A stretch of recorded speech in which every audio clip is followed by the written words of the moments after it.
Today we have with us a healing inspiration, Mr. Pradeep Sangwan, a dedicated environmentalist, the founder of Healing Himalayas, who strives to preserve the Himalayas and build a greener planet through cleanliness drives. We welcome you, sir. How are you doing, sir? All good. Back to the city now from the mountains. So I'm here for a month. Then I'll move up to the mountains. Right, sir. So I wanted to tell you that I've read your story on the official Humans of Bombay page. Yet, I would want to know it from you yourself, your story and your journey of healing Himalayas until today. So, if you could just give us a view on the project that you've been working on since long. The first story where healing Himalayas, got into my head. It's not like that. That one particular moment that gave me this thought that let's start healing Himalayas, that let's do something about that solid waste that has been generating in the mountains. It was a build-up of many years. It took me a lot of courage to start this project, Healing Himalayas, because I come from a very humble and middle-class family. So the idea was to get a job, get married, have kids, and bright future, tada, nice. But the thing is that I never wanted those things in my life, and I moved down to Himachal in 2009. From I was in Bombay for 1 year. I did my event management course post graduation. So from there I went to Himalayas, and from since then I've been traveling. And when you travel a lot, it gives you a wide perspective that how small you are in on this planet. So I realized that after couple of years traveling, and then realized that there are so many things that we can do. And at one of the tracks, I met this group of people. Uh, you know, we call them shepherds. गद्दी हिंदी में गद्दी बोलते हैं उनको वहाँ पे. Yes, sir. So I met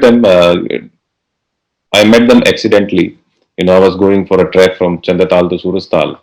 Two small lakes. They make this big river, Chenab River. It's called Chenab in Pakistan. Chandra and Bhaga. So we were trekking from Chandatal Lake to Surastal Lake, and on the way we had to cross a river. But due to excessive water in the river, we couldn't really cross that.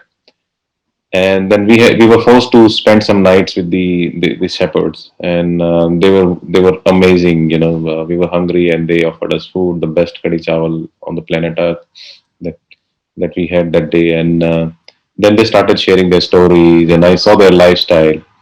Pretty sorted lifestyle.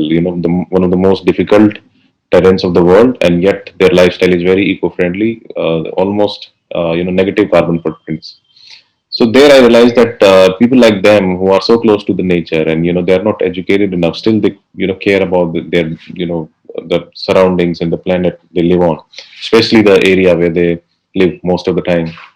So they were so humble, and I realized that if 10% of that part, if we start doing in our regular trekking, or most of the people who are coming down to the Himalayas, if they start doing it, then I think the problem will be solved, and there is no need for projects like Healing Himalayas or Cleaning Himalayas, things like that. So I thought that from there, let me educate people who are coming down to the Himalayas, uh, you know, using the ideology or philosophy of the shepherd community, that they never let their belongingness die for the mountains or the Himalayan region. So yes, that's how Healing Himalayas came into picture. The struggle with my family was on a different level though. But yeah, finally they came around. And Yes, sir. So, what was your initial preparation like being a one-man army? How did you approach people? How did you start with it? How did you get on to the communities and meet the stakeholders or probably even the community of people living in the Himalayas? so you see, initially I wasn't very prepared in terms of technology or education point of view. How to dispose plastic waste, or what are the alternatives to it, or what are the machineries available, or what are the large scale solutions. I was just a passionate mind and body and soul. So I all the only thing that I knew was back then is how to track, how to bring people to track with me. So I was quite good at that. So I started tracking, I started cleaning, and tracking, is difficult. And then when you involve cleaning in it, then it becomes even tougher. So, for example, if a track route of 10 kilometers, while cleaning, it becomes of about 18, 19, or 20 kilometers. So, because we have to go a lot of, downhill, uphill, and not on the trail.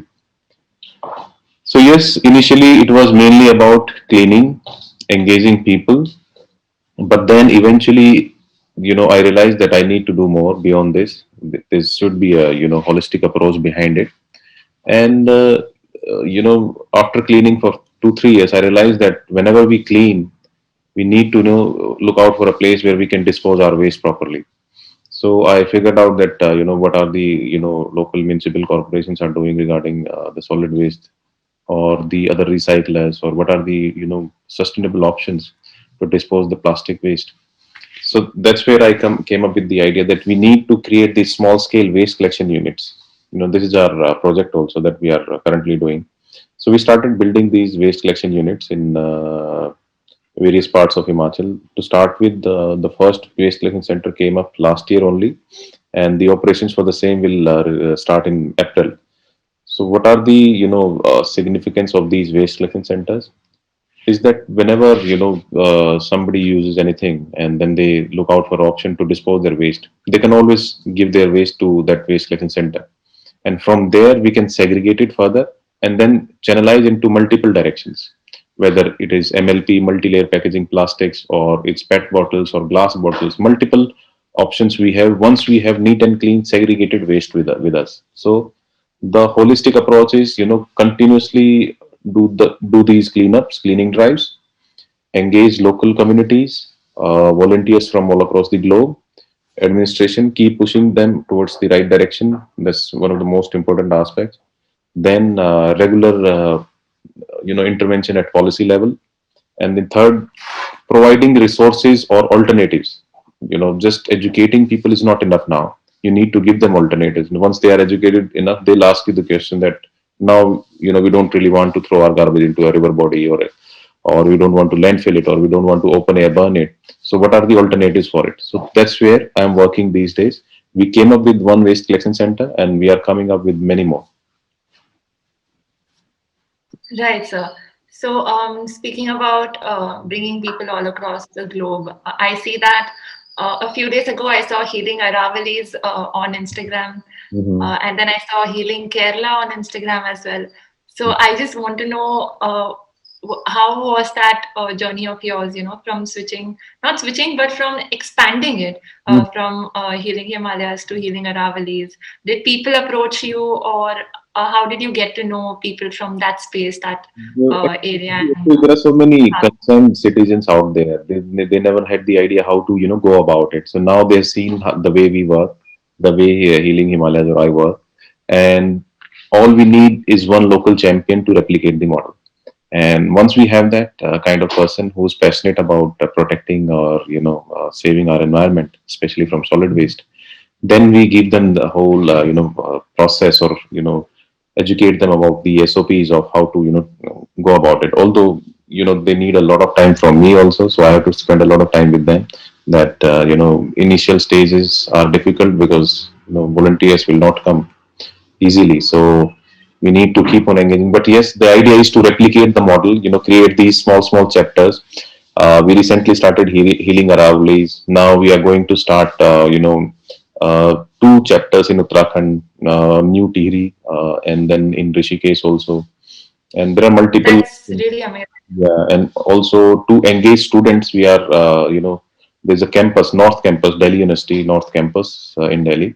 There are thousands of students there. So on 14th February next month, Valentine's Day, we are going to launch our cleaning campaigns in North Campus of Delhi, and that will continue up to, many years. And once in a month, the current focus is that once in a month we should organize.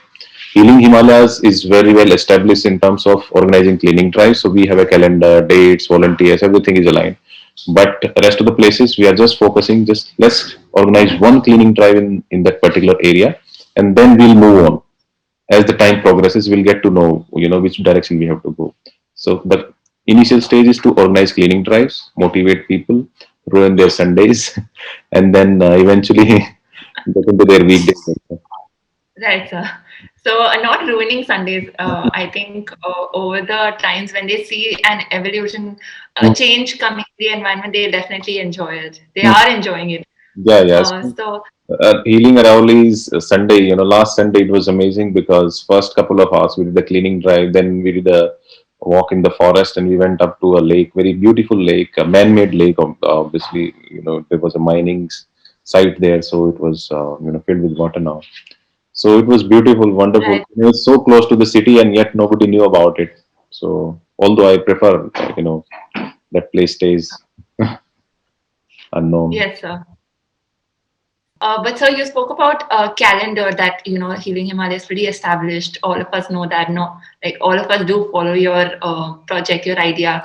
So, how is the calendar for this year, sir? So, what are your events? What are your drives coming up? And when do you even take a break out of all this? I want to know, sir. So our calendar is action packed this year. I'm just going for some holidays next couple of weeks. After that, I'm going back to the mountains, and we'll resume our activities, the main activities of Healing Himalayas in the Himachal Pradesh from 7th of March, and then we are covering multiple districts.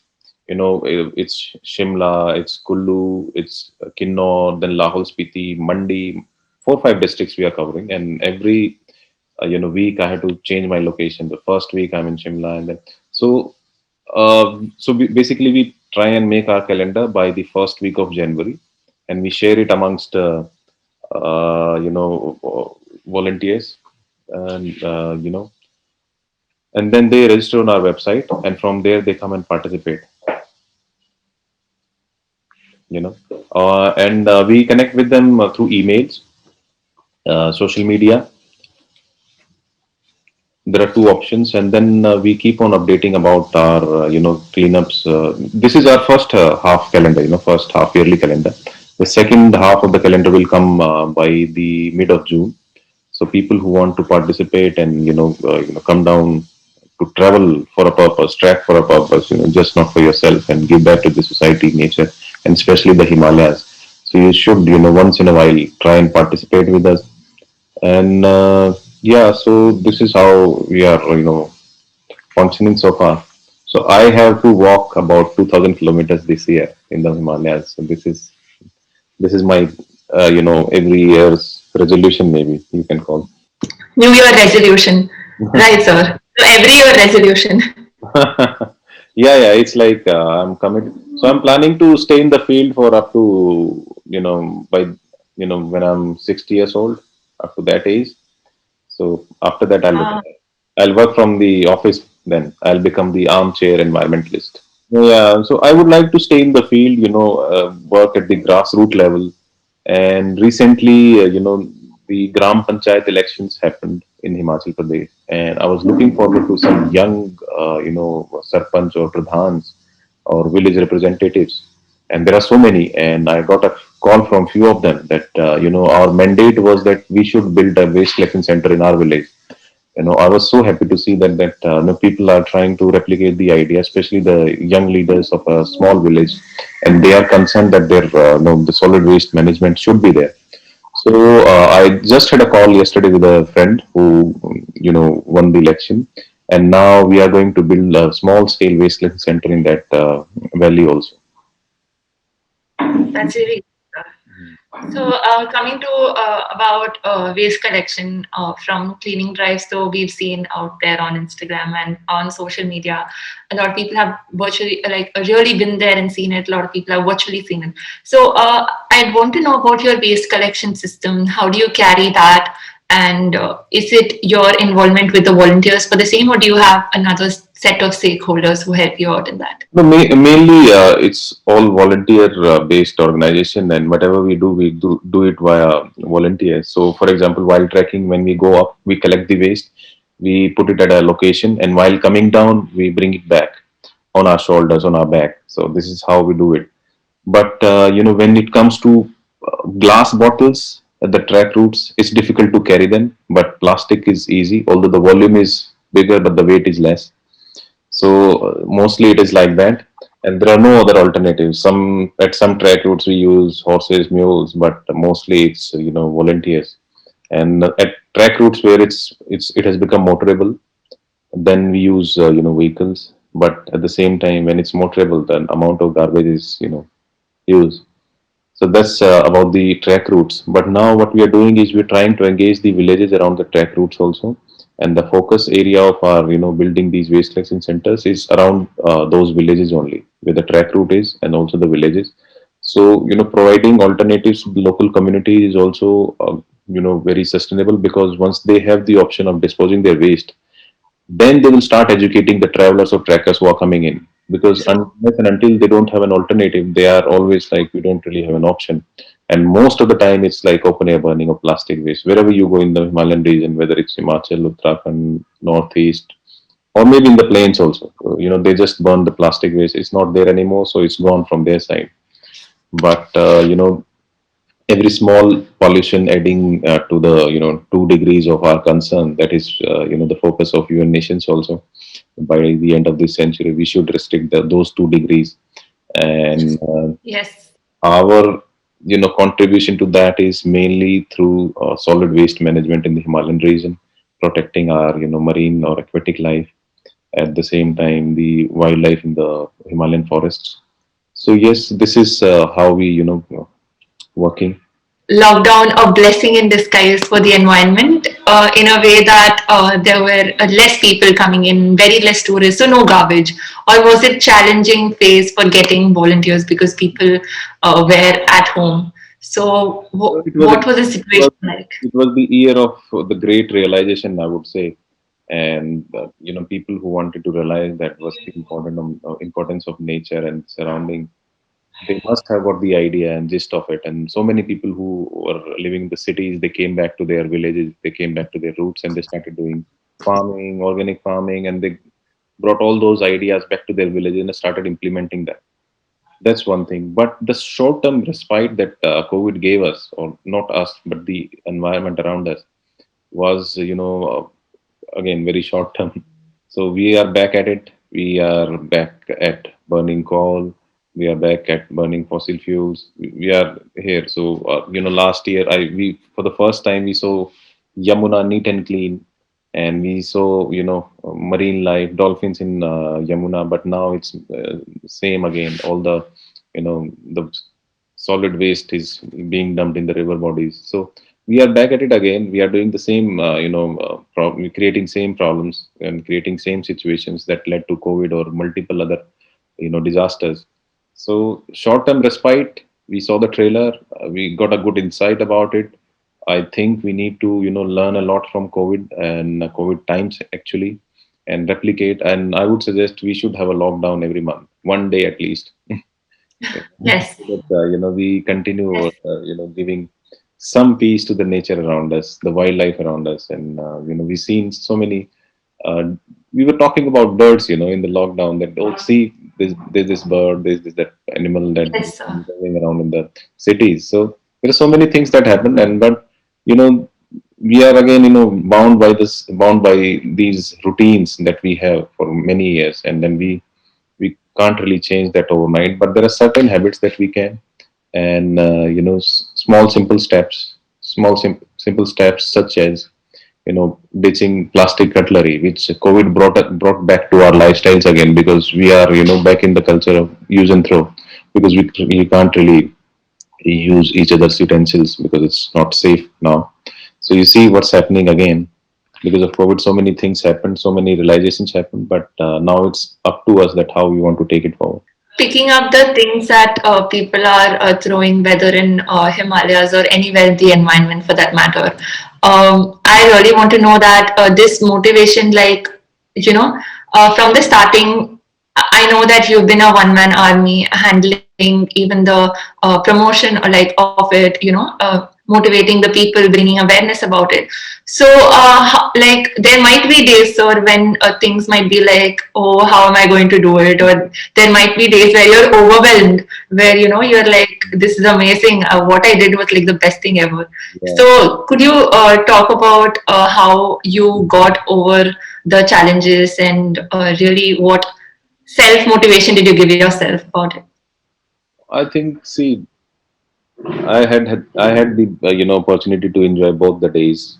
Not enjoy. I would rather say that there was days when I was like totally ready to give it up. Because see, most of the time it's related to your emotions, and I think your emotions are very well connected with your family. So if they are at par with your thought process, then you can do anything. If they are not, then you use your energy, half of your energy, to convince them, and then the rest for the work that you want to. So at one point of time, I think I completely switched from everything and I just focused on healing Himalayas. No matter what my family thinks, what my friends think, and whether they are, comforting me emotionally or not, I was just there for healing Himalayas, and I just realized that I lost a lot of time also, because I thought of healing Himalayas in 2014, and then it started in 16, and then I realized, and it got into my head that so many people used to say that you keep on roaming around Himalayas, you're wasting your time and all that. So I thought that I'm losing, I'm wasting a lot of time. So when I thought of healing Himalayas and when it started, I took it very very seriously. The commitment level was very high, and it still is. And the number of cleaning drives that I organized in first year, I almost tripled it in the second year. First year it was only 12, 13 cleaning drives, and in the next year it was 30, 35. So that was one thing. But there were days when I was like, come on man, you can't do, you don't be under the illusion that you'll clean all the Himalayas. It's not possible in this lifetime.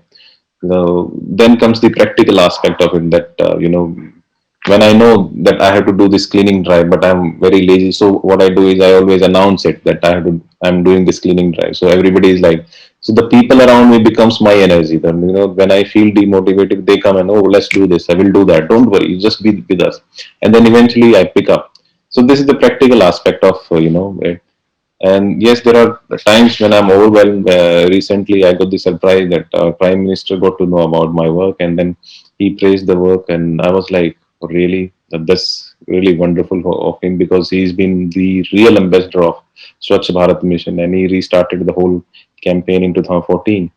And so I think that day I really made my family proud. That yes, what I do is very significant, and it's being acknowledged by our Prime Minister also. So I think I'm on the right path. So yes, I Yes, have the pleasure of yes, sir. being on both sides.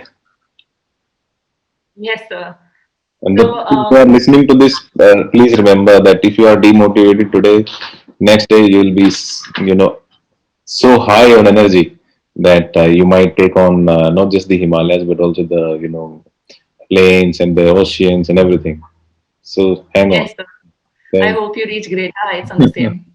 Yeah, yeah. So I would like to, stay the way things were. Uh, you know, I think this will give us good momentum. Whatever we were supposed to do in 5 years might finish it in a couple of years now.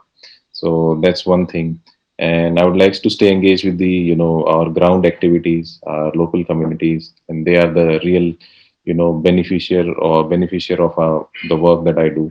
So yes, I think it's a good thing that happened, and best parting gift from 2020, rather other than COVID, the most disastrous year in humankind, ended with a very good, pleasant surprise.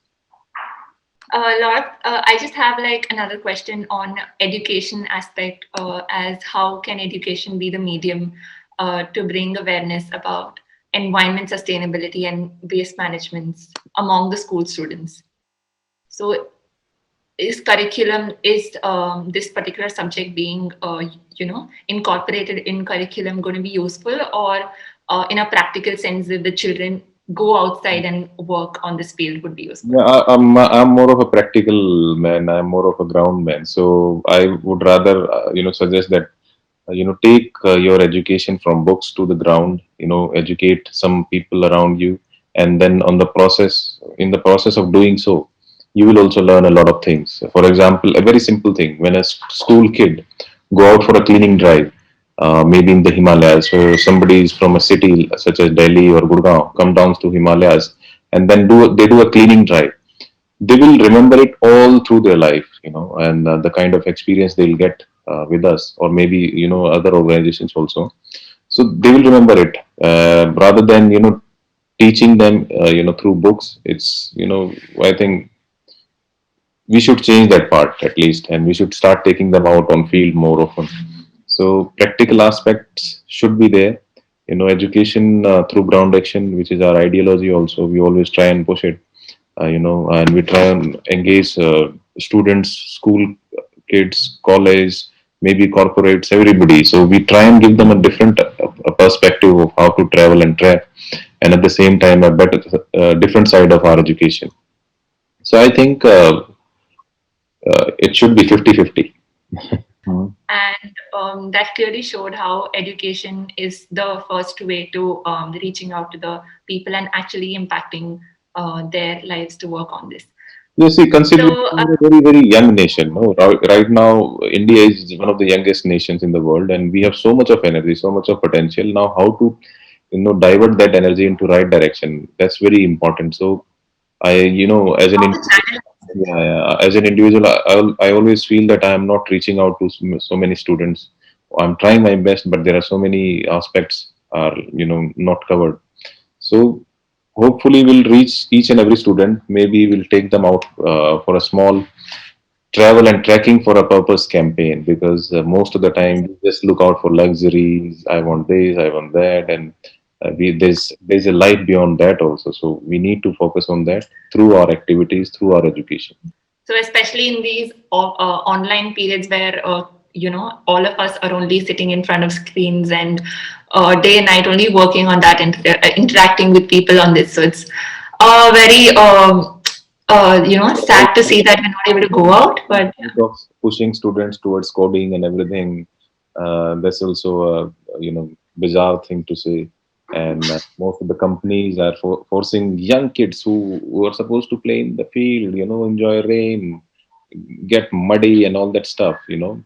That's one of the best ways to raise a kid. Stay connected with your roots. In the end, we all need is just clean air, water, and food. That's it. That's our prime. That's the main necessity to just breathe on this planet. But beyond that, there are so many things that you can do. But do not lose the confidence in your broader community. yes, yes. So when we talk about students and children and students like me, rather, um, it also comes with the word technology because it's 21st century. So I'd like to know in terms of technology, with the world becoming more tech savvy, as we'd call it. So how do you think people can stay connected? And is Healing Himalayas working from the technology perspective as well? With regards to cleaning and waste management? Yes, of course. We, as a country, we are, facing a major issue with technology, because most of the technologies to dispose solid waste on a large scale quantity are not, indigenous. We have, adopted it from other countries, and they are a big time failure as of now. So recently, our government also realized this, and they are also trying to, build this particular technology which is suitable for our solid waste, not other countries' solid waste, because they have a different composition of solid waste, and we have a different composition. We are, we need to focus on small scale facilities also, at the same time, small scale solutions at a community level. So, what all those technologies that are there in the market should reach out to the villages, and they should be interconnected. So, there's a big gap there, and technology. I think our work should be my actually talking about healing Himalayas. We are focusing on small scale, solutions wherein the technology is very crucial. For example, very simple example. Uh, we just built our first waste collection center, and once we collect the waste, we need to compress it so that we can transport it properly. So very simple machine, compressing machine. But there are so many villages who can't really afford this compressing machine only. So that should reach out to people. Those technologies should be there. So we're trying to connect them. That's one thing. Now, technically, social media, everything is all, this is technology in a way, and this helped us a lot to reach out to so many volunteers. And they've been a part of our campaigns. And the only platform that we had free of cost was social media to reach out to anybody.